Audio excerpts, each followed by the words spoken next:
Ang kwentong ito ay hango sa totoong buhay.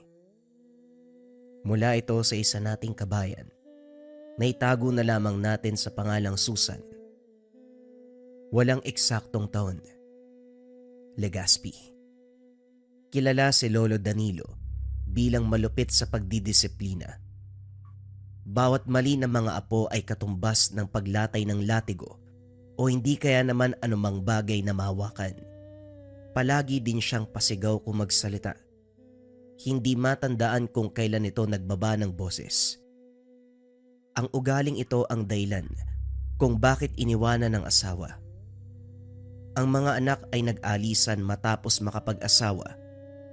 Mag-isa sa mahabang panahon hanggang sa dumating ang mga apo na sina Susan, Dino at Marco. Parehong hindi kasundo ang mga magulang.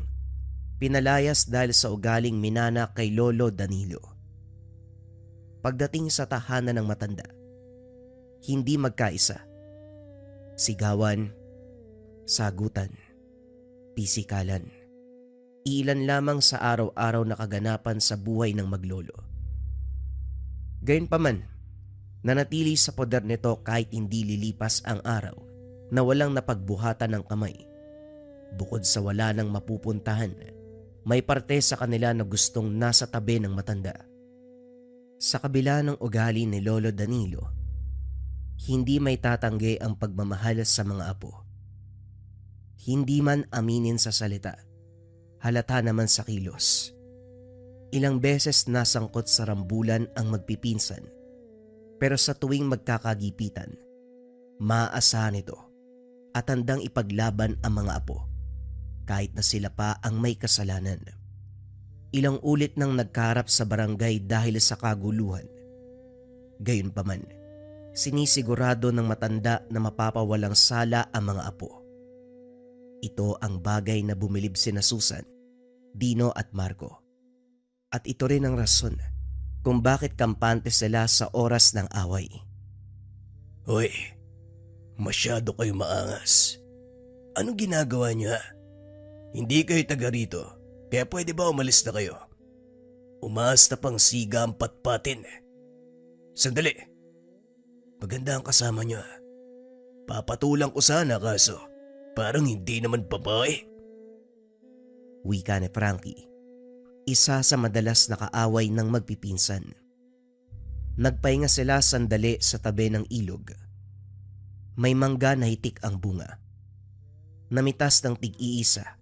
Bagay na kinagalit ng lalaki. Wag mong inaasar ang pinsan ko kung ayaw mong mabugbog. Pinagsasasabi mong nag-aangas.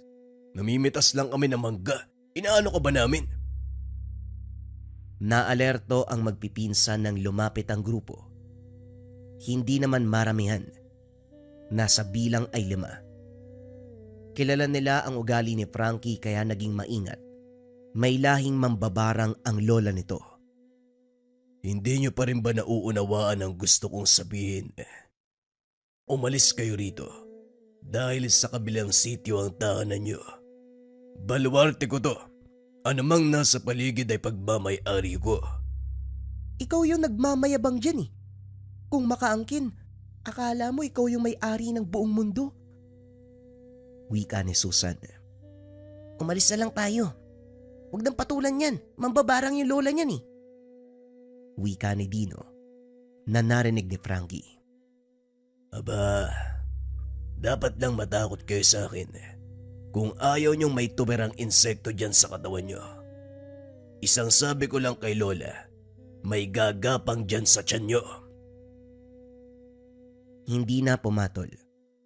Nagmamadaling umalis pero pagdating sa unahan, humarang ang grupo. Walang pagdadalawang isip na nagsuntukan. Gumante ang magpipinsan, hindi nagpatalo. Sa huli bugbog sarado ang grupo ni Frankie. Walang binatbat sa karunungan ng mga ito. Lumaking barumbado kaya sa pisikalan ay may laban. Iniwan silang nakabulagta. Pagdating naman sa tahanan, nag-alangan sa pagpasok dahil nakaabang sa pintuan si Lolo Danilo. Nasa likod ang mga kamay, tanda na merong hawak na sinturon. Nagtulakan kung sino ang mauuna nang sumenyas ang matanda na lumapit. Sa huli si Susan ang humakbang. Kaagad na pangiwi matapos paluin ang sinturon. Sigaw naman mula kay Dino at Marco, parehong nakahawak sa hita. Naupo sa bangko ang tatlo. Inantay ang sermo ng matanda. Nambugbog na naman kayo sa kabilang setyo. Dumating pa rito ang balita, mga perwisyo talaga kayo. Apo ni Manang Juliana ang kinalaban nyo. Matigas ba ang buto nyo para kayanin ang barang, ha? Ang sarap yung isako at ipaano doon sa ilog. Wika ni Lolo Danilo. Sila naman ho yung nauna. Gumanti lang kami. Hindi namin nahayaan na mabugbog kami. Sumasagot ka pa. Ikaw, kababae mong tao, ang lakas mong magamon sa mga lalaki. Umayos ka ng asta, babae ka. Porket babae hindi na pwedeng manapak? Buti nga, sapak lang yung inabot sa akin eh. Kung hindi ako nakapagpigil, baka binalian ko ng buto yun. Aray ko! Napasigaw matapos silahin ng tenga. Napayuko ng batukan. Sina Dino at Marco, hindi umimik sa takot na madamay. Hindi kayo pwedeng lumabas magmula ngayon. Kapag kayo nagsama, gulo ang kakasangkutan. Hindi rin kayo kakain ngayon ng hapunan. Magdusa kayo sa gutom. Baka sakaling magtanda pa kayo. Sige na, pumasok kayo sa kwarto. Nagkulong sa silid ang magpipinsan, alinsunod sa utos. Hindi nakapaghapunan. Panay bato ng masasakit na salita sa matanda. Pinaparinggan nila, pero baliwala kay Lolo Danilo. Hindi rin makatulog dahil sa kumakalam na sikmura. Nang magkaideya, dahan-dahang pumuslit, pero sa sandaling nakaupo sa hapag, umaalingaw-ngaw ang nakakakilabot na atungal. Natigilan ang tatlo. Sinunda ng tingin ng yero na unti-unting nayuyupi. Tanda na merong lumalakad sa bubong. Napaigting ng kumilos ang kabilang bahagi. Kalaunan, pares na nanlilisik na mga mata ang nakatanaw sa pagitan ng siwang ng bintana. Mga hindot! Pumasok kayo sa kwarto! Kita may aswang! Nakatayo lang kayo dyan! Bilisan nyo! Napukaw ang atensyon ng magpipinsa ng sumigaw si Lolo Danilo. Nagunahan sa pagtakbo ang mga ito. Sinunda ng tingin ng matanda na walang takot na lumabas. Tinawag pa ang nilalang. Buong pusong hinamon. Nag-alala ang magpipinsan dahil mahina na ang matanda. Wala pang dala na anumang sandata na ipanglalaban sa aswang, pero napakalakas ng loob na maghamon. Hindi naglaon, nagpakita ang nilalang. Kumuha ng itak si Susan, hinagi sa kinaroroonan ni Lolo Danilo, kaso hindi rin nagamit.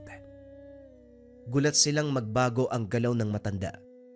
Mula sa pagiging mahina, naging malakas at maliksi. Pinamalas ang husay sa pakikidigma. Sinasabayan ni Lolo Danilo ang liksi ng aswang. Bawat galaw ay natatapatan. Binabalik ang atake nito. Tumitilapon matapos masuntok sa dibdib.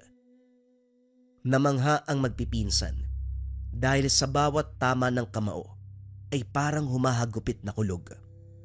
Hindi nakatagal ang aswang.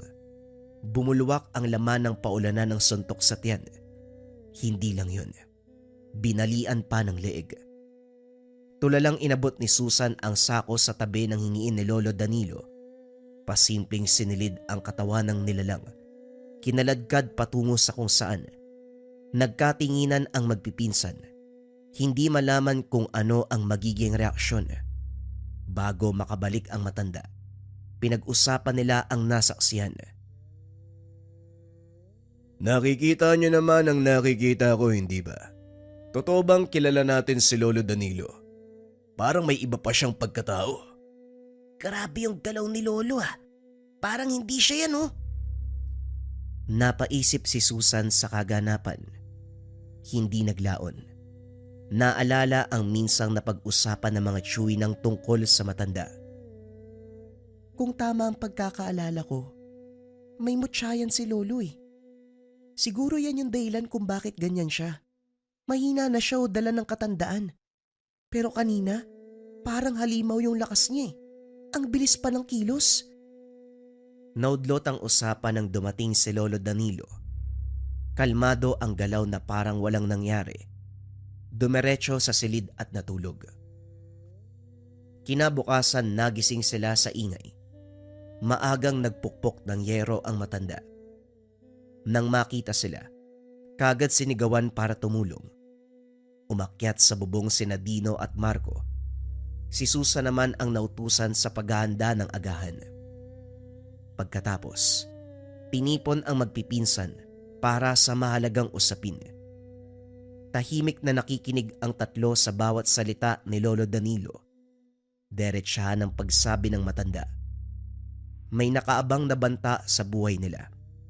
Walang preno na sinabing aswang ang kalaban. Si Susan na palatanong, hindi napigilang mag-usisa.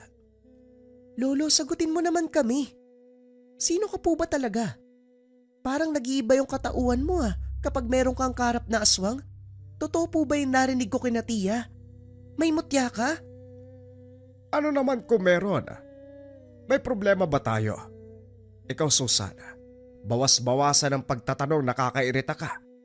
Sundin niyo ang sinasabi ko. Magmula sa araw na to, wala munang maglalakwat siya. Hindi kayo gagala dahil may banta sa paligid. Nakita niyo naman ang aswang kagabi. Higit pa roon ang makakalaban natin sa susunod. Natin talaga? Kayo lang naman po yung may kalaban na aswang eh. Dinadamay niyo pa kami. Kinaltokan siya ni Lolo Danilo. Maging si Marco at Dino, nadamay. Tumahimik ang lahat na magpatuloy sa pagsasalita ang matanda. Walang magandang ilalabas sa salita kung hindi pinag-iisipan. Umayos kayo tatlo. Kayo lang ang nagpapakulo ng dugo ko. Tandaan nyo, kapag sumuway kayo, hindi lang sinturon ang lalapat sa katawan nyo. Magkakasubukan talaga tayo. Lolo, hindi ka po ba nakukonsensya sa ginagawa niyo sa amin? Kumambugbog kayo, parang hindi kami ka-aray ko. Natahimik si Dino matapos lumatay ang walis sa binti. Tumakbo na rin sina Susan at Marco bago pa balingan. Nang mga sumunod na araw, kinulong sa tahanan ang tatlo. Hindi naman literal na nakakulong, sadyang hindi lang nakakalayo. Kung aalis man, diyan lang sa bakuran o sa likod ng bahay. Bawat galaw, sinusundan ng tingin ni Lolo Danilo, bagay na kinaiinisan ng magpipinsan. Hindi naglaon nagplano ng pagtakas. Gabi na nang mahimbing sa pagtulog ang matanda. Nakatsyempo ang tatlo, nagmamadali sa pag-alis. Ito ang gabi kung kailan na pag-usapan ng kaibigan sa kabilang bayan. Kaarawan at may maliit na salo-salo. Tatlo naman sila, kaya hindi natakot na lumabas sa gabi. Pagdating sa tahanan ng kaibigan, kagad silang pinapasok at pinakain. Naging masaya ang mga sumunod na sandali. Kantahan, sayawan, kwentuhan. Maraming pagkain at inumin kung kaya't naaliw. Nagpaalam si Susan. Naghahanap ng pwesto para makiihi. Sa likod bahay ang palikuran na may iilang layong lakaran. Habang naglalabas, napansin ng dalaga ang kakaibang tunog. Parang hingal ng hayop. Dahil kuryoso kung ano, sinilip ang mayayabong na halaman. Nanlaki mga mata na may humablot at kinaladkad patungo sa masukal na bahagi. Sumubsob sa lupa matapos ibalibag. Tumayo si Susan. Ibinida ang lakas ng kamao. Kahit babae, sanay sa pisikal na laban dahil sa ilang ulit na pagkakasangkot. Likas din ang lakas ng mga kamao, kaya may ganang makipagbuno. Ang hindi lang maintindihan, hubog ng tao ang karap, kaso malabo ang pagmumuka. Dito rin nang gagaling ang hingal. Hindi may kakaila ang lakas ng kalaban. Pasimpleng umilag sa atake ni Susan. Hindi naglaon naging marahas. Lumapat ang mga kuko sa pisngi at nag-iwan ng sugat. Bagyang nahilo ang dalaga kaya piniling tumigil. Ikaw ang nag-iisang apong babae ni Danilo. Ang kaso mahina ka, kaya hindi mo taglay ang mutya ng kulog. Wala rin ako nararamdamang enerhiya sa'yo. Kaya isa kang inutil. Naglaan pa ako ng oras para mahanap ka. Wala ka naman palang silbi. Wika ng babae sabay dura. Kunot noong tumingala si Susan. Gusto sana magtanong pero minabuting titigan na lamang. Malinaw na nakita ang mga nagtutulisang mga kuko. Nanlilisik ang mga mata. Mahabang buhok na parang may sariling buhay. Malayang gumagalaw sa kahanginan. Nanatili ito sa dilim, kaya hindi rin maaninag ang muka. Sabihin mo sa magaling mong lolo, bilisan niya ang pagsali ng mutya sa'yo. Nakakabagot mag-intay ng matagal. Pakisabi rin, nangungumusta ang lahi ng kubot. Nagmamadaling tumayo si Susan. Kagad bumalik sa tahanan ng kaibigan. Kinaladkad pa uwi ang mga pinsan. Habang nasa daan, napansin ang hubog ng babae. Sumunod ito sa kanila. Binilisan ang lakad hanggang sa makarating ng bahay.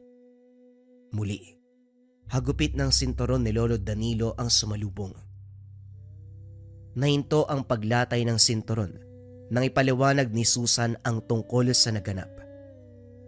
Natigilan si Lolo Danilo nang marinig ang salitang kubot. Hindi naglaon.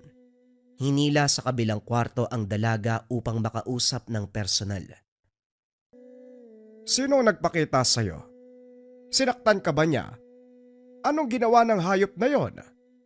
Nakita niyo naman na may sugat ako sa pisngi, hindi ba? Ito ang ginawa ng kubot. Sino ba yun?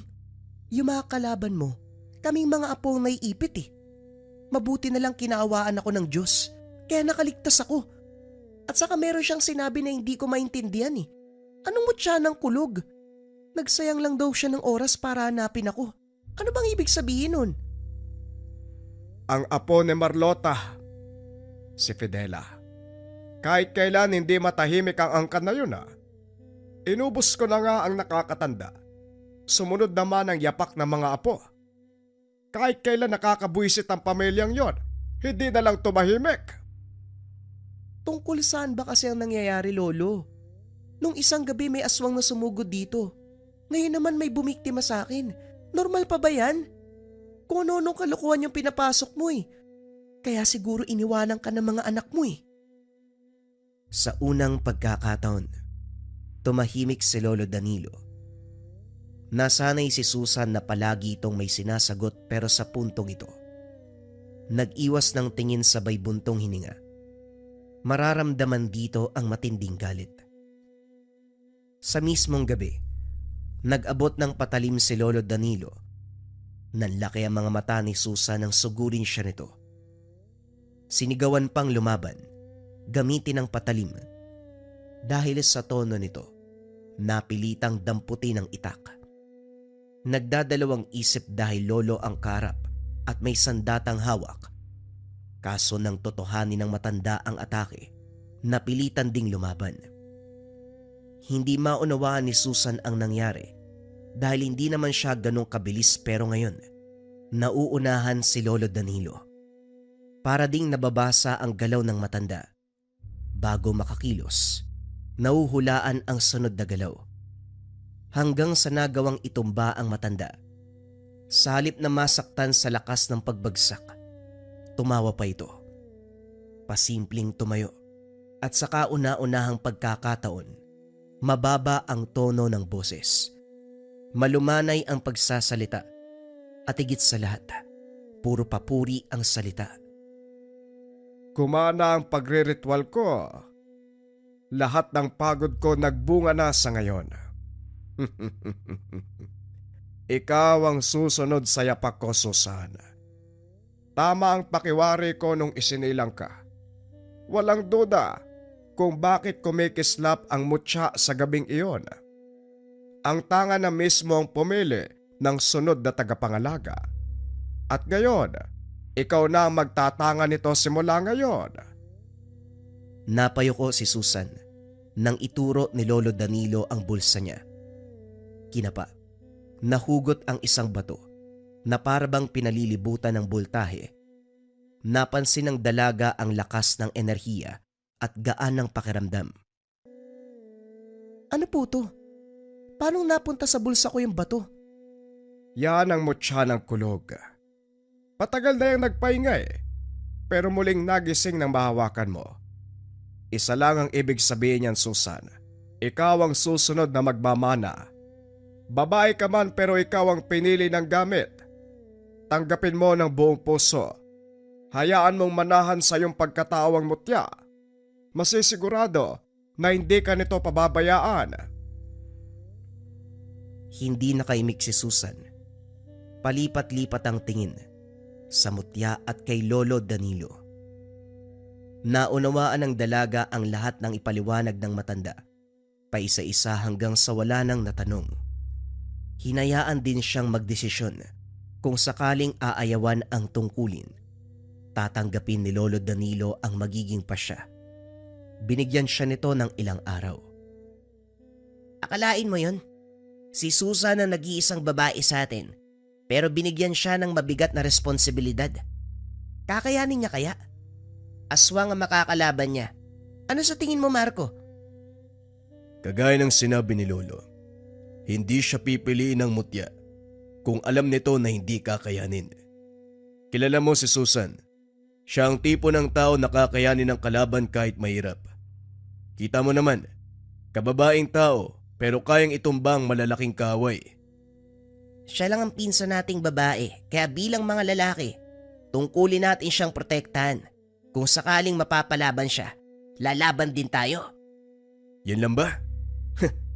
Walang problema. Laban lang pala Pag-uusap ni Marco at Dino.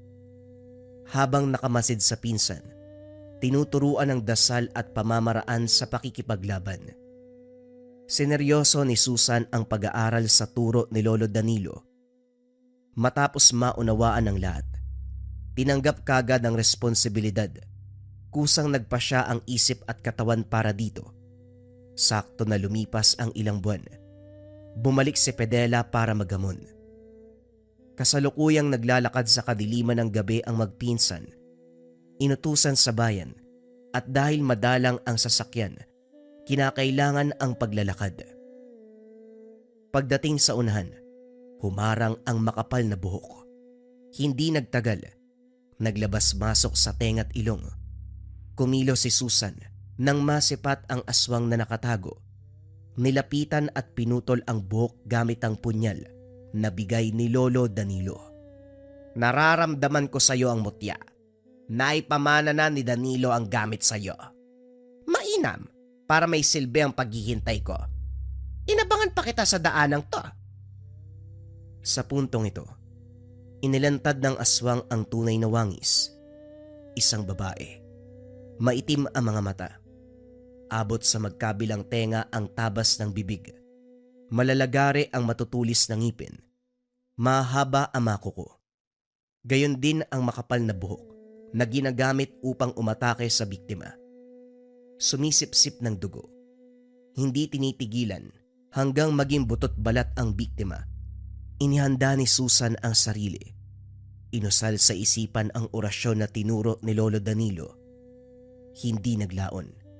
Nakawala ang mga pinsan sa pambibiktima ng buhok. Kagad sumugod ang aswang. Sa bilis na mga buhok, kumapit sa katawan ng dalaga, pumulupot hanggang sa mahirapan sa paghinga. Nasa'yo ba talaga ang mutya? Pero bakit parang napakahina mo? Ano bang kailangan mo? Ano bang atraso sa'yo ni Lolo Danilo? Si Danilo ang umubos sa mga ninuno ko. Kaya gaganti ako para sa kanila. Ang kaso, hindi si Danilo ang gustong ipapatay, kundi ang susunod sa yapak niya. Dahil ikaw ang tumanggap, ikaw ang mamamatay. Habang kinakausap, Nakawala si Susan. Umepekto ang orasyon. Sa isang iglap bigla siyang nawala sa harapan ng aswang. Laking gulat nito. May bumaon na punyal sa leeg mula sa likuran. Habang iniinda nito ang sugat, marahas na kumilos ang buhok. Sinugod si Susan pero mabilis na naiwasan. Biglang tumiklop ng ilabas ang mutya ng kulog. Hindi makatingin ang aswang. Nasisilaw. Kaya inubos ni Lolo Danilo ang angkan nyo dahil kayong masama. Ang dapat sa inyo, mamahinga sa kabilang buhay. Walang pag-aalangan na sinuntok ni Susan ang aswang. Ilang beses yumanig ang katawan nito, kasabay ng pagkawasak ng muka. Hindi naglaon ay bumulagta na lamang. Pagbalik sa tahanan, magiliw na binahagi ng magpipinsan ang laban, kaso biglang natahimik nang magsalita si Lolo Danilo. Ayon dito, hindi dahil napuksa si Pedela, ibig sabihin tapos na ang laban. May kapatid na minsang sumugod sa matanda.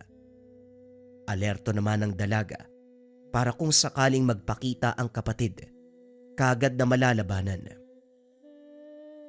Mahabang panahon nang lumipas, sumapit ang punto na mayapa si Lolo Danilo dahil sa katandaan.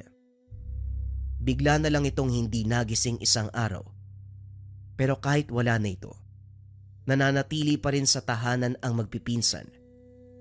Napamahal sa yumao, kaya anuman ang mangyari, namamalagi pa rin sa tahanan. Sa puntong ito, napansin ni Susan, sa partikular na araw, may umaaligid. Binalaan sina Dino at Marco tungkol dito. Doble ingat at mas naging alerto sa paligid. Hindi nagtagal. Naglakas ng loob ang aswang sa pag-atake. Oras ng hapunan nang biglang tumagos si Marco sa dingding. Sa sobrang bilis, hindi nakita kung anong klase ng halimaw ang tumangay. Nang mag-init ang mutya, kagad kumilos si Susan, kaso walang naabutan. Nagtamo ng kalmot sa iba't ibang bahagi ng katawan ng pinsan, mano-manong gamutan. Ginamit ang iniwang lana ni Lolo Danilo. Mabilis humupa ang kirot, nagsara ang sugat. Nang tanungin ni Marco, pinaliwanag ang aswang na may mahabang kuko, malansa, mahaba ang dila, mabilis ang kilos. Kagad itong nawala matapos tangayin at kalmutin. Binulong nito ang pangalan, Lolo Danilo. Ilan ba yung aswang nakaaway ni Lolo Danilo? May kubot, tapos may kapatid pa. Hindi natin alam kung kailan naatake. Baka yun na yun. Walang duda, siya na nga yun. Angkan lang naman nilang binanggit ni Lolo Danilo. Nilinaw niya sa akin na wala siyang kalaban bukod dito. Kung ganun, lumabas na sa lungga niya ang aswang. Hindi na tayo ligtas dito. Kahit nasa loob ng tahanan, nagagawa pa rin. Uminit ang tangan. Nang sunda ng bakas nito sa hangin, nasipat sa hindi kalayuan ang isang matanda. Sa pagkakaalala, lola ni Frankie. Yung nababalita na isang mambabarang. Bukod sa matanda, may kasama itong lalaki. Hindi niya kilala. Kagad ding nagsialisan nang makita siya. Sinunda ng dalaga hanggang narinig ang usapan ng mga ito. Matagal nang hinahanap ng angkan nito ang kinaroroonan ni Lolo Danilo.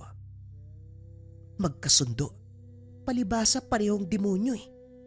Mambabarang, tapos aswang. Gulat na napalingon ang mga ito. Hindi inasahan na nakasunod ang dalaga. Kagad kumaripas ang mambabarang. Iniwan ang aswang na lalaki.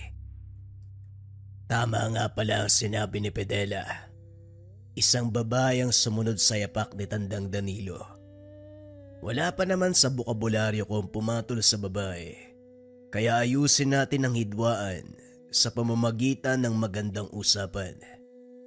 Ibigay mo sa akin ang mutya na pumatay sa angkan ko at siguradong papalayain kita. Sino ka ba sa akala mo? Matatanggap ko pa kung si Lolo Danilo mag-uutos sa akin. Pero ang kagaya mo, mukha mo. Walang maayos na usapan dahil hindi ako mabait. Inatake mo si lolo noon. Sinugod mo rin ang pinsan ko, kaya huwag kang umasa na magkakaroon tayo ng maayos na usapan. Parang hindi ka tunay na babae. Ang lakas mong magamon.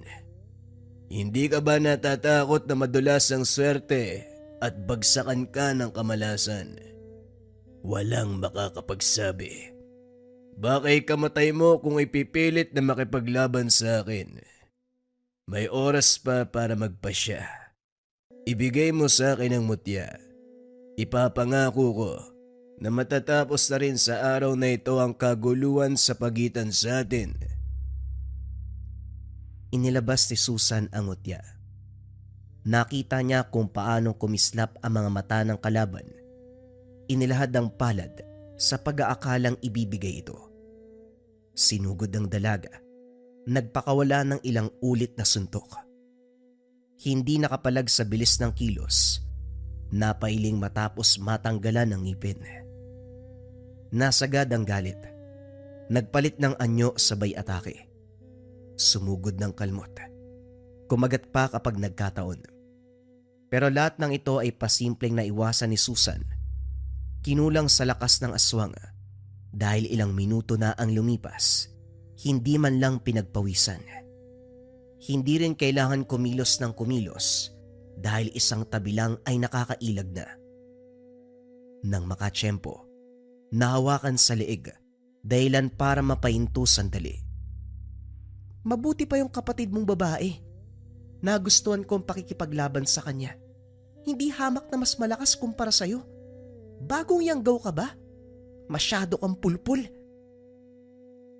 Mas lalong nagalit ang aswang matapos ng panglalait. Hindi hinayaang makapalag.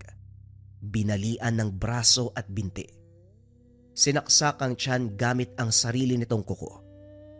Saka lang naglabas ng punyal si Susan para wakwakin ang tiyan at dukutin ang puso. Dilat ang mga mata ng aswang habang nakabulagta. Pagkatapos sa nilalang, pinuntahan ang bahay ni Frankie. Hinanap ang mambabarang. Agad itong nakiusap na palampasin na lamang ang ginawa. Humingi ng tawad. Naramdaman ni Susan ang taimtim na pakiusap. Kaya naman binigyan ng pagkakataon. Binantaan na kapag sisirain ang pangako, babalikan upang tapusin. Tumalima naman ang mga ito sa usapan. Matapos ng pangyayari, hindi nagpakampante si Susan. Patuloy na nagmamasid sa paligid. Maging ang pinsa na sina Marco at Dino, alerto sa lahat ng oras. Nang may pagkakataon, pinunta ng lugar na pinagmula ng kalaban. Ang naabutan ay lumang bahay na walang tao. Ang sabi ng kapitbahay, ang magkapatid na Pedela at Pedelang nakatira. Dahil patay na pareho, nakainga ang dalaga. Sa kabutihang palad, tuluyang natuldukan ng problema. Hindi na sinundan ang kaganapan.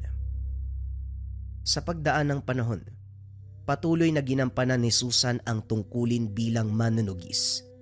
Dahil wala ng aswang na gumagambala sa pamilya, inasikaso ang mga nilalang na naglipana sa iba't ibang sulok ng bayan.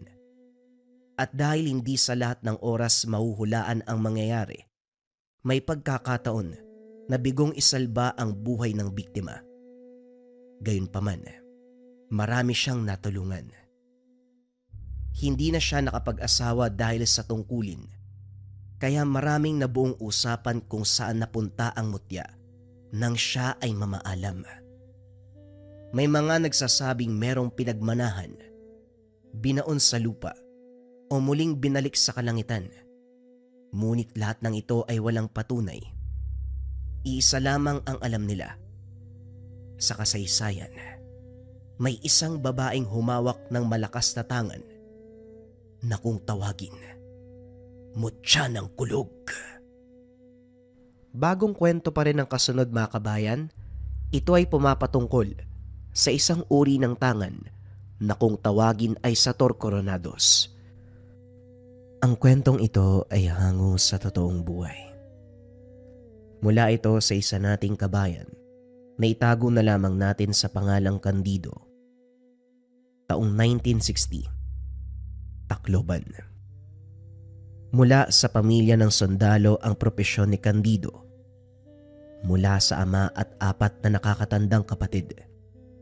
5 taon siyang nanilbihan sa kasulok-sulukang bahagi ng Mindanao na destino para tutukan ang problema tungkol sa mga rebelde. Nakikipaglaban din ang ama at mga kapatid sa ibang bahagi ng bansa. Isang araw, sa hindi inaasahang pagkakataon, nakatanggap ng balita na parehong nasawi matapos ang engkwentro. Sa pakiusap ng ina, nagbitaw sa tungkulin ang binata upang makatira sa piling nito. Hindi lingid sa kalaman ang ganitong pangyayari dahil kabilang sa sinumpaan ang pagbuwis ng buhay. Pero hindi lang inasahan na sa isang pagkakataon, sabay na masasawi ang mga kapatid at ama. Pinakinggan na lamang ni Candido ang pakiusap ng ina na magbitiw sa katungkulan upang maisalba ang buhay at may matira pa sa pamilya. Umuwi sila sa probinsya at doon na nanirahan. Natutunan ang buhay probinsya, pagsasaka, pangangalaga ng hayop, karpintero at iba pang kabuhayan nakikita ng pera. Kontento naman sa sitwasyon. Walang reklamo ang ina. Sa paglipas ng panahon, tuluyang nagbago ang buhay ni Candido nang makatagpo si Tandang Ason. Ang antingero sa lugar, kilala ito bilang tagabenta ng samot-saring anting-anting. Marami ang tumangkilik sa produkto dahil mabisa at maaasahan sa oras ng banta ng elemento. Malakas ang kita sa ganitong larangan dahil kasagsagan ng pananalasa ng engkanto. Dumagsa ang mamimili. Isa na rito ang ina ni Candido. Nang makita ang gabundok na perang papel sa harapan ni Tandang Ason, nagka-interes ang binata na pasukin ang ganitong negosyo. Pero bago yun, question muna ang mga gamit. Manong, wag mo sanang mamasamay yung tanong ko. Talaga bang mabisa ang magawa mo?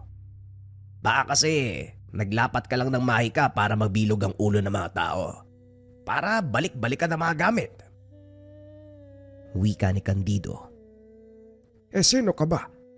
Kung makapagtanong ka, parang may alam ka. Ngayon nga lang kita nakita dito Dayo ka ba? Tugon ni Tandang Ason. Lumad sa lugar na ito ang angkan ng nanay ko. Sa Maynila ako lumaki at ngayon nakabalik na. Anak ako ni Concepcion na anak ni Corazon. Yung maglalako ng tabako sa bayan. Pero isa kang kahihiyan sa angkan ni Corazon. Kilala bilang mabuting tao ang mga yon. Mainhin sa pananalita, iniisip ang bawat pagpapasya. Pero ikaw walang preno, talagang derechahan. Natahimik si Candido, pero ilang sandali lang ay patuloy na nagsalita. Nakita ko kung gaano kalaki ang kinita nyo sa pagbebenta ng mga anting-anting. Kung papayag kayo, turuan niyo ako. Bala ko magtinda rin Teka sandali nga, hindi ba sundalo ang asawa ni Concepcion at mga anak niya? Bakit parang namumulubi ka? Hindi ba maayos ang pasweldo ng gobyerno para sa naituring na tagapagtanggol ng bayan? Matagal na ho akong bumitiw sa pwesto sa takot na mamatay sa gera katulad ng ama at mga kapatid ko. Ibang usapan ho yun, Manong. Pero sagutin mo ho yung tanong ko. Paano ba tayo gagawa ng anting-anting? Tumitig ang matanda. Sinuri ng tingin si Candido mula ulo hanggang paa. Tumagos pa sa kaluluwa nang makita ang pagkadesperado. Inimbitahan sa loob. Isa-isang pinakilala ang mga gamit pero nilinaw na hindi ito maaasahan sa aktwal na laban kontra aswang o anumang uri ng elemento. Replika lamang ito at may kaunting karga ng orasyon na makakaya lang kontrahin ang mababaw na banta. Kunot noong nakikinig si Candido, naguguluhan kung ganun ba talaga ang pagnenegosyo sa usaping anting-anting. Iha, Walang makakapantay sa lakas ng mutya na bigay ng kalikasan. Ibang usapin pa mga agimat, anting-anting na ginagawa ng mga antingero. Ito'y nabubuhay sa mahabang pagbabasbas, pagkokonsagra, pag-aalay ng dugo at pawis doon sa gamit. Iba ang mutya. Ito ay may natural na lakas na ibinibigay ng kalikasan sa taong karapat-dapat. Ganun ho ba, Manong? Di turuan mo akong gumawa. Turuan mo akong magkarga ng orasyon. Ano po ba ang gagawin ko? Ganyan ba talaga kapag sundalo? Diretsahan ko magsalita. Iho sa larangang ito, hindi dahil naisip mong pumasok ay pwede na. Kinakailangan ng matinding pagkapit sa paniniwala, dedikasyon at pangako na hindi babaliin sa oras na magkagipitan. Hindi ito negosyo ng tao na kapag bumagsak ay titigil ka agad.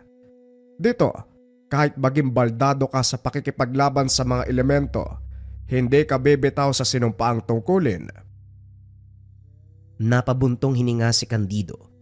Hindi inasahan na ganong kaseryoso ang ganitong klase ng gawain. Napakamot ng ulo ng mapagtanto na hindi sila nagkaintindihan. Gusto lang namang matuto ng binata sa paggawa ng anting-anting upang merong pagkakitaan. Hindi ang sumabak sa anumang laban kontra aswang o elemento. Dahil magkaiba ang pagkaunawa, nagpaalam na lamang siya. Dapit hapon ng lakbay ni Candido ang daan patungo sa bayan. Pasan ang kalahating sako ng mais na ipapagiling pa upang maging bigas. Ito ang nakuwang parte sa pagsasaka sa taniman ng tiyuhin. Hindi pa siya nangangalahati sa paglalakad ng may humarang na lalaki. Mapupula ang mga mata. Nanlilisik. Masama ang titig na parabang nakasinghot ng pinagbabawal na gamot. Agad ding nagpigil ng hininga nang maamoy ang matinding baho. Malansa na parang nabubulok na karne. Bigla itong sumunggab na ibagsak niya ang pasan upang pigilan ang bibig nito na mangangagat. At dahil retiradong sundalo, ginamit ang pisikal na lakas para pigilan ito. Tumilapon matapos masuntok. Kaso nang bumangon, muli na namang umatake. Sa pagkakataong ito tumutulo na ang laway. Kinabahan si Candido dahil sa isipan niya ay baka rabies ito. Sa pangamba na madamay ang katawan, napilitang bugbugin ng buong puwersa. Nawalan ito ng malay.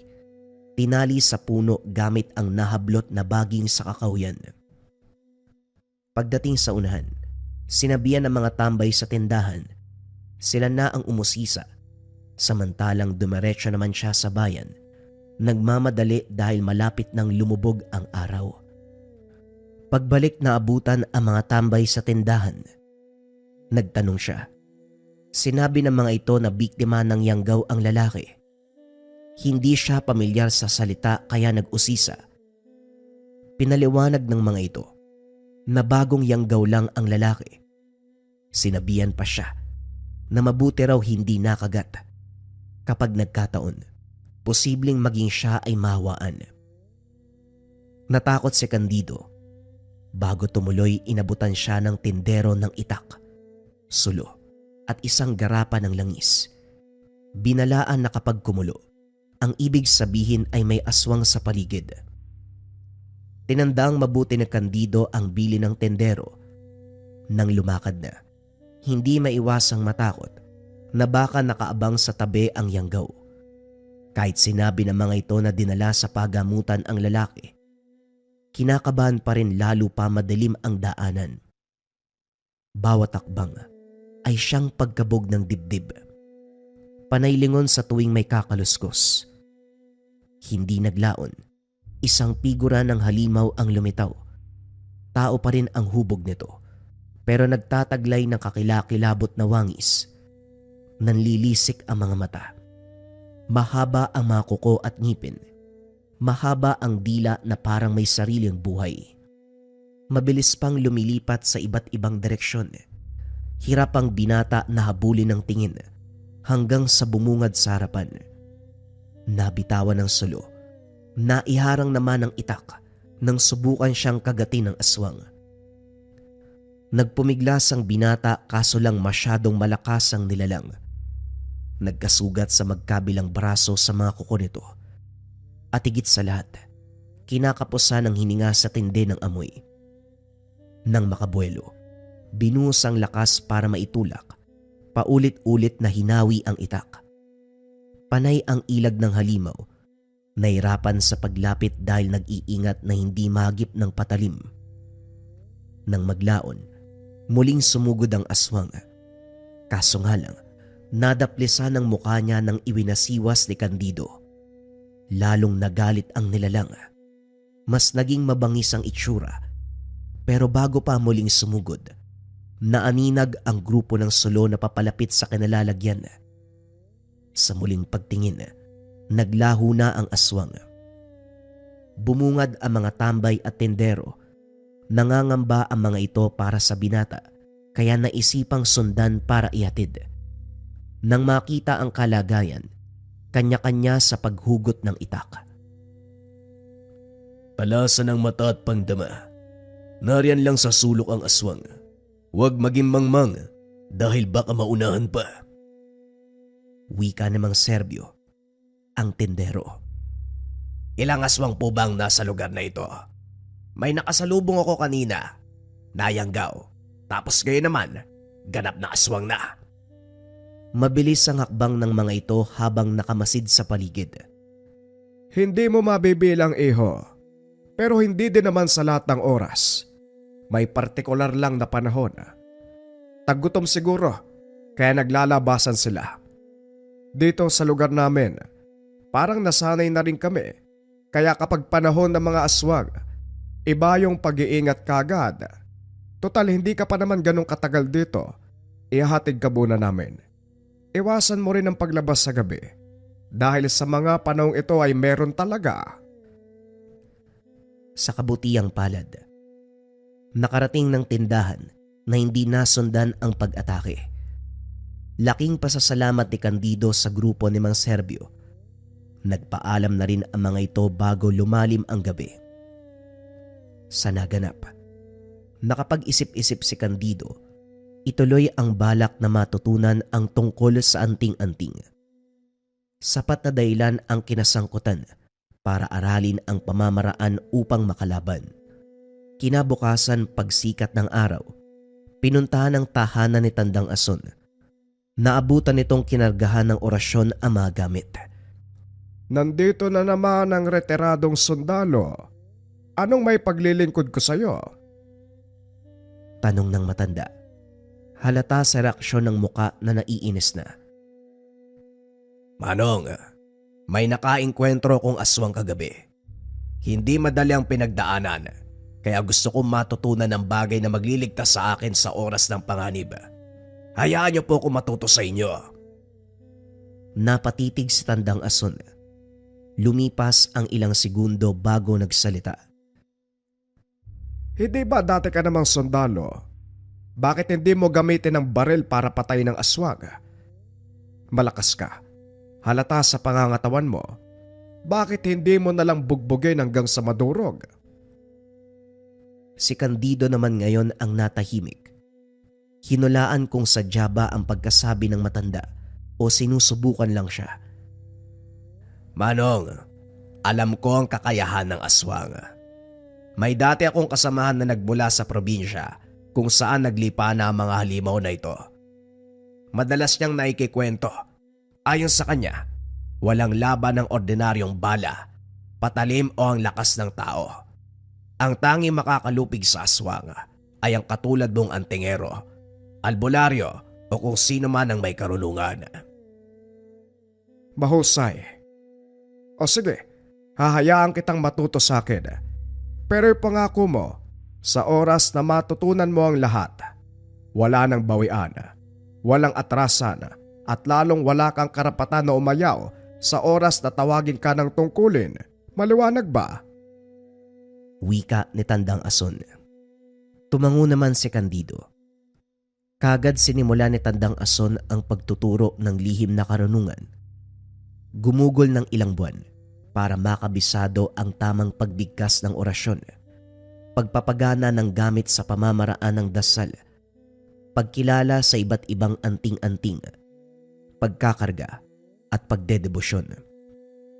Hindi na sila dumako sa pisikal na laban dahil tiwala si Tandang Ason na kakayanin niya, lalo pa isa itong sundalo. Sa huling araw ng pag-aaral, isang libreta at medalyon ang binigay bilang kabayaran ng pagpupursige ng binata para matutunan ang lahat. Sa paglipas ng mga araw, balik muna sa pagkayod para sa kabuhayan si Candido. Inaararo ang malawak na sakahan, nagtatanim ng binhi sa kabila, naghahakot ng panggatong mula sa bundok pababa ng bayan at kung ano-ano pa. Doble ang sipag dahil sa mga panong ito, iniinda ng ina ang karamdaman. Kanser ang lumabas ng resulta sa ospital. Tumama sa buto, kung kaya't nakaratay na ngayon. May mga gamot pero nilinaw ng doktor, napapahabain lamang nito ang oras na ilalagi sa mundo. Hindi mapapagaling ang kanser dahil may kamahalan. Malaking salapi ang kinakailangan. Pansamantalang isinantabi ng binata ang tungkol sa lihim na karunungan. Iyo, magpalamig ka muna. Ilang ulit ka kasing pabalik-balik kaya naisipan ko maganda ng merienda. Huwag ka mag-alala, libre to. Nasabi sa akin ni Tandang Ason. Nabutan niya kasi ko naghahanda ng palamig para sa'yo eh. Magkakilala pala kayo? Wika namang Serbyo. Tinawag siya nito sa tindahan. Huminto naman siya bilang respeto. Oo, sa katunayan, nagpaturo ko sa kanya ng pamamaraan para mapuksa ang aswang. Tinuruan ka ba? Ay nako, mapiling tao yun ha. Pinsan yun ang pinsan ko. Medyo malayong kaanak, pero malapit sa isa't isa. Kilala ko ang ugali, pero masisiguro naman na mabait at bukal ang loob sa pagtulong. Maigpit lang siya kung lihim na karunungan ang pag-uusapan. Tama ka nga. Mabuti nga nakayanan ko maging maestro siya sa loob ng ilang buwan. Medyo mahirap pero matalino naman siya magturo. Ganun ba? Nako. Magpasalamat ka, binigyan ka niya ng oras. Malamang nakita ang kanya ng potensyal kaya pumayag siya na turuan ka. Anong binigay niya? Eto ho, isang medalyon at saka libreta na may simbolo at salita. Sa katunayan, hindi ko pa ito binigyan ng pansin eh. Kasi nagkataon na sumabay ang kondisyon ni nanay.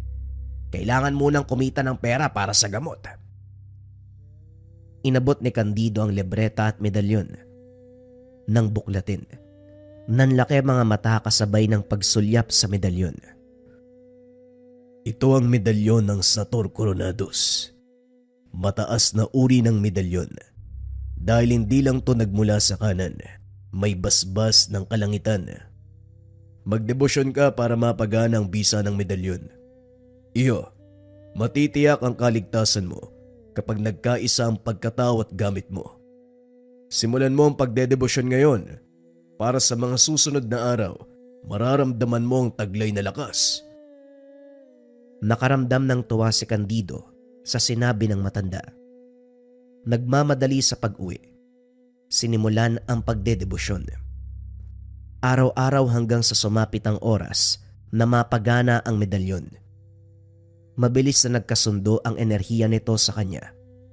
Nag-uumapaw ang bisa, kasabay ng hatid na pakiramdam, kagaanan ng loob at matiwasay na daloy ng lakas. Kinagabihan, nagamit kagad ng binata ang medalyon nang may magtangka sa buhay ng sakiting ina. Isang uri ng aswang, ang maninilong. Mahaba ang dila ng nilalang na ito. May kakayahang maging mas manipis kagaya ng sinulid. Tatago sa sahig. Kukonekta sa katawan ng tao. Unti-unting hihigupin ang lakas hanggang sa malagutan ng hininga. Pinaniniwalaan na ang aswang na ito ang nasa likod ng biglaang pagkamatay ng mga pasyente kahit mahabang oras pa sana ang itatagal. 10 oras nang maalimpungatan si Candido sa init ng medalyon. Nakasilid ito sa bulsa. Nakalimutang hugutin. Naalerto sa senyales. Pinakiramdaman ng paligid hanggang sa namataan ang aswang sa siwang ng sahig. Gumagapang patungo sa kinalalagyan ng ina. Walang pagdadalawang isip. Hinugot ang itak. Palihim na lumabas. Bumulong ng orasyon ng binata para paganahin ng sabulag. Hinawakan sa binti ang aswang. Kinaladkad palayo ng tahanan. Sa kakawyan nito dinala. Walang patawad na pinatay. Gulong-gulo ang halimaw dahil may humahagupit pero walang nakikita. Hindi nakapalag hanggang sa nalagutan. Sa hindi inaasahang pagkakataon, nakasalubong si Tandang Ason. Kakagaling lang din ito sa panunugis doon sa kabilang lugar. Dahil nagpang-abot, nagkayayaan na mag-inuman. Pinaliwanag ng binata ang karanasan sa medalyon. Natutuwa ang matanda habang nakikinig. Ganyan din ako nung unang mahawakan ng medalyon. Kailangan handa ka palagi dahil nang bibigla yan. Basta-bastang nagbibigay ng senyales, kahit ang aswang ay nasa kabilang sityo. Malawak kasi ang pang-amoy kaya walang elemento na nakakalusot kahit nasa malayo. Nga pala, siguraduhin mong mababantayan ng 24 oras ang nanay mo. Ganyang kalagayan ng paborito ng maninilong. Alam mo na ang tungkol sa aswang na ito. Siya ang uri ng aswang na naligpit mo kanina. Yun nga ho eh. Nagpapasalamat ho ako sa binigay niyong medalyon. Kung hindi dahil dito, hindi ko na alam ang kalagayan ni nanay. Gamit pa mismo ang gumising sa akin para iligtas ang nanay ko. Nga ho pala, ano ho palang tangan mong medalyon? Kagaya ng sayo, Sator Coronados. Dumaan sa ilang henerasyon ng pamilya namin, pero natatandaan ko pa, pasalin-salin na kwento ng mga ninuno tungkol sa pinagmula ng medalyon. Kung tawagin pa Kambal Sator, dahil dalawa nung binigay ng isang obispo. Pinalad na makapagtrabaho sa ibang bansa mga ninuno ko. Nagsimula sa mababang posisyon hanggang sa tumaas. Mula sa sitwasyon, nagpalipat-lipat ang simbahan dito sa bansa. Swerteng napili na magsilbi sa simbahang Katoliko ng Vatican. May nakilalang obispo, hindi pinangalanan kung sino. Siya mismo ang nagbigay ng Kambal Sator na pinagana ng isa ko pang ninunong albularyo. Dumaan sa maraming kamay at ito ngayon, tinatangan ko. Kung ganon, ang kanyo lang dapat ang magmay-ari nito. Hindi dahil nagmula sa mga ninuno, saan kan lang namin mapupunta ang medalyon. Hindi ganon ang pamamalakad ng gamit. Sino man ang matipuan nito, sino man ang may malinis na kalooban na handang magsilbi, pwedeng magtangan. Sa'yo na ang bagay na yan kaya gamitin mo. O siya, masyado nang malalim ang gabi. Lalakad na ako. Sinundan ng tingin ni Candido ang matanda. Lumipat ang pansin sa medalyon. Napahugot ng hininga. Matapos marinig ang kwentong pinagmula ng gamit, lihim na pinangako sa sariling aalagaan at pagsisilbihan hanggang kamatayan. Sa pagdaan ng mga araw, unti-unting lumala ang kalagayan ng ina ni Candido. Wala na itong pandinig, panlasa, wala na sa tamang pag-iisip. Nakakalimot sa lahat-lahat. Hindi niya rin masisi dahil matanda na ito. Hanggang sa sumapit ang gabi na tuluyang na maalam. Masakit para sa binata dahil nawalan siya ng ama at mga kapatid. Ngayon naman ang sumunod ay ang ina. Sa sandaling binuro lang katawan, dumalo si Tandang Ason. Nagtataka dahil parang biglaan ang pagkamatay. Nang makalis ang mga bisita, pasikretong sinuri ang bangkay. Kahit nilapatan na ito ng kemikal doon sa morgue, nagawan pa rin ang paraan ng matanda. Napabuntong hininga nang mapansin ang bakas ng aswang. Candido, ni minsan ba, iniwanan mo ang nanay mo? Kasi kung nasa paligid ka lang, mahaharangan mo kaagad ang sumpa, maging ang elementong umaaligid. Pero anong nangyari? Bakit may bakas ng aswang sa katawan ng nanay mo? Wika ni Tandang Ason. Mahahalata sa boses ang galit. Sa kabilang banda, hindi makapaniwala si Candido sa narinig. Naalala ang araw na lumabas ng bayan upang bumili ng gamot. May pagkakataon na iniwanan ko pero hapon yun, Manong. Pataas pa ang sikat ng araw. May aswang po ba kapag ganon? Iho, may pagkakataon na kahit tirik pa ang araw, nagagawang mambiktima ng aswang. Lalo na kung layong makuha ang biktima. Gagawan at gagawan ng paraan. Walang duda. Maninilong ang nasa likod nito. Sino pa nga ba? Sa lugar na ito, wala na akong ibang kilala na ng bibiktima ng sakitin. Naikuyom ng binata ang mga kamao, kasabay ng pag-usbong ng galit. Matatanggap kung nasawi ang ina dahil sa iniindang sakit. Pero ang malaman na biktima ng aswang, hindi mapapalampas. Lumabas siya. Humugot ng itak, pero pinigilan ni Tandang Ason. Nahihibang ka na ba? Nakaburol pa ang nanay mo. Huwag mong dagdagan ng problema. Tutukan mo ang paglilibing. Iasa mo sa akin ang paghiganti. Huwag kang mag-alala. Ako mismo ang susuyod sa lugar para mahanap ang aswang. Dahil sa halo-halong damdamin, inasa ng binata ang paghiganti kay Tandang Ason. Nakinig siya dito dahil kung tutusin, mataas ang kaalaman sa ganitong usapin. Ibinuhos na lamang ang atensyon sa pagpapalibing. Nang nasa sementeryo na, hindi mapalagay si Candido sa isang sepulturero. Ang lagkit ng tingin sa kabaong. Mababakas sa mga mata na merong binabalak. Isa pa nagbigay ng senyales ang medalyon. Kinalmahan muna ng binata. Marami pang tao dahil kasalukuyang nagmimisa ang pare. Dahan-dahang binaba ang kabaong. Inumpisahan ang paggawa ng patyon. Hindi nahiwalay ang pansin sa sepulturero. Nanatili siya sa puntod ng ina hanggang sa siya na lamang ang mag-isa sa lugar. Tumalikod si Candido at lumakad palayo. Sa sulok ng mata, napansin ang sepulturero nagmamadali sa pagligpit sa puntod. Takip-silim ng mga oras na yun kung kaya't walang tao sa paligid. Palihim na sinundan ng kilos ng lalaki hanggang sa nasaksihan ang akmang pagwasak ng puntod. Anong ginagawa mo? Hindi mo na ginalang ang patay. Sandali. Siguradong aswang ka. Wika ng binata nang mapansin ang katangian ng aswang sa lalaki.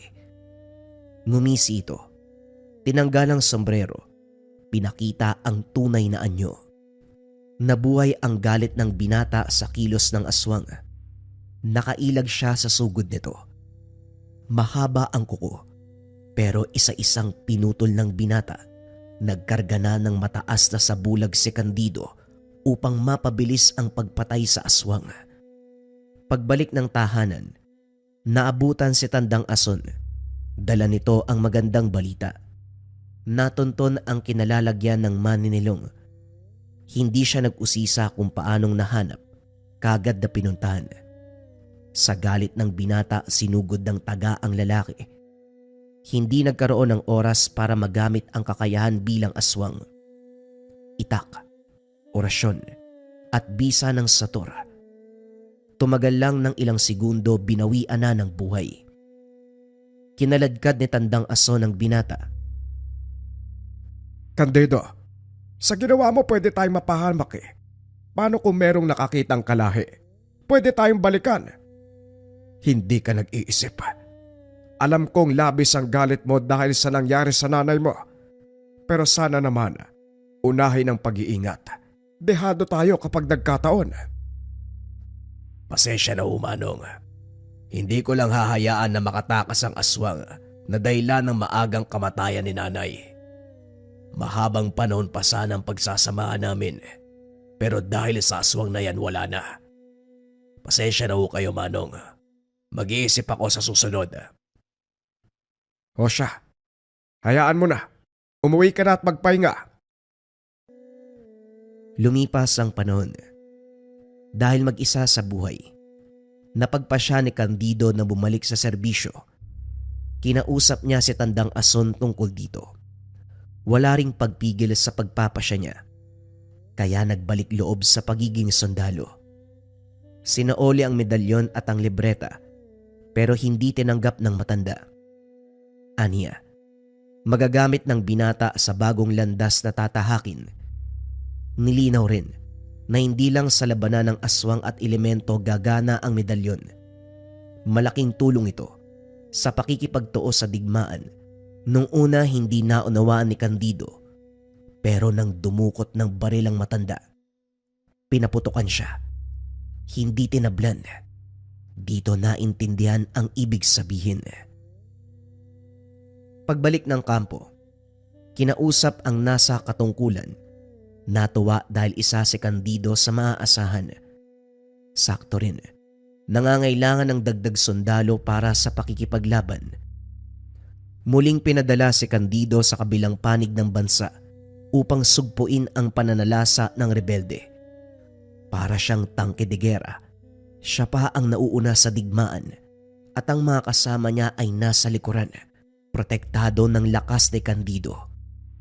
Madali nilang nasusugpo ang mga kalaban nang dahil sa taglay niyang kapangyarihan. Kaya naman sa paglipas ng panahon, nabigyan din siya ng bansag, taong bakal na nagtatangan ng Sator Coronados.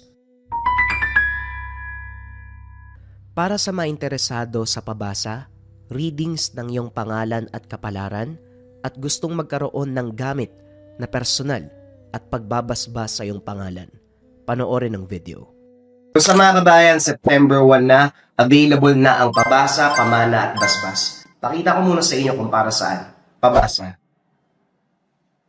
Pamana.